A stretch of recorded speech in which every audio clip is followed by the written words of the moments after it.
Welcome to the Blue Nomad Gaming Show. I'm your host, Timothy Rogers, the Blue Nomad, and tonight we are doing another Sonic Speed reread with Sonic the Hedgehog number 7. We are halfway done with the first year. Alright, so let's go ahead and look at this cover. It's cute. It's got some classic literature, and he's tearing on through. And again, it's a pun. Yeah, still working on those puns. Those will happen for at least probably 10 more. Alright, anyway, first story, we're going to launch right into it, is Uncle Chuck's treasure. So while playing around, they're going to discover a map to Uncle Chuck's treasure, his greatest treasure, they said. So you see that they're looking at this map here. Alright, they decide to venture out, and they find that the state park where it was supposed to be, or the natural park, has been turned into a pollution, smog-filled place. And then they're going to try to find it. Well, Robotnik hears about it and wants the treasure map for himself because Uncle Chuck is a great inventor in his own right. So Robotnik stole his early invention, so why not steal this one? So this actually pays off later on that he's jealous of Uncle Chuck, and I do like that part.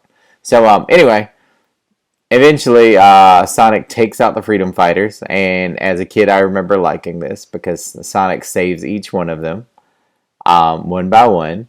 They find the treasure. This is the part I remember not liking. Robotnik steals it because that's what villains do. Alright, I feel like this is very Indiana Jones.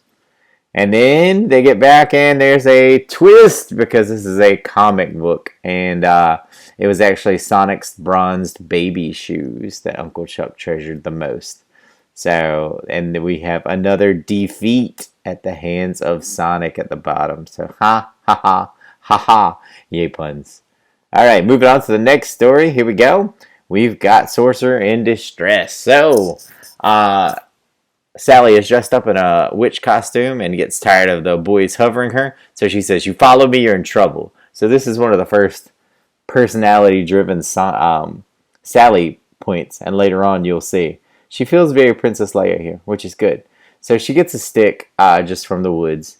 And then she waves it, and just at the right time, a geyser goes off and shoots a rock. So Robotnik sees this, thinks that she has magic power, and decides he's going to marry her because he doesn't realize, since she's in costume, that it's a chipmunk.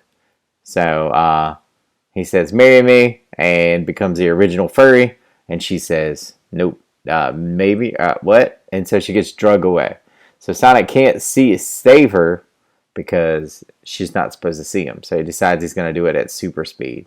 So he gets a new invisibility power called Speed Spin, which makes him invisible, which he doesn't ever have again. But okay, sure, why not? All right, that reminds me of the early Superman comics where he'd just get a new power because he needed the power at the time in the 60s.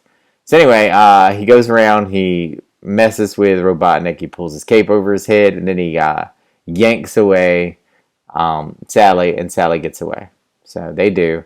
Sally's like, "Thank you so much for saving me. I appreciate it."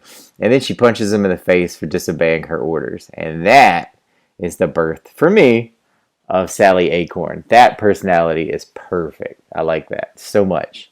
So, now that we've gone through it, let's go ahead and talk about what we liked and did not like and give it a score.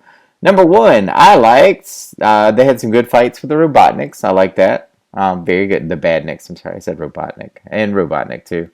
And then, they also had the birthplace of Sally's personality, which I truly loved. Things I did not like were, it's still all too silly. That's the whole thing. You can just say it's silly. The stories are silly. Everything's silly. But you can start to see glimmers of good here and there. But we have to wrap it up and put a score in it. So I give it a 2 out of 5. It gets a C. Alright, everybody. Thanks for listening to my walkthrough and review. And until next time, stay true, stay blue, and God bless. Peace.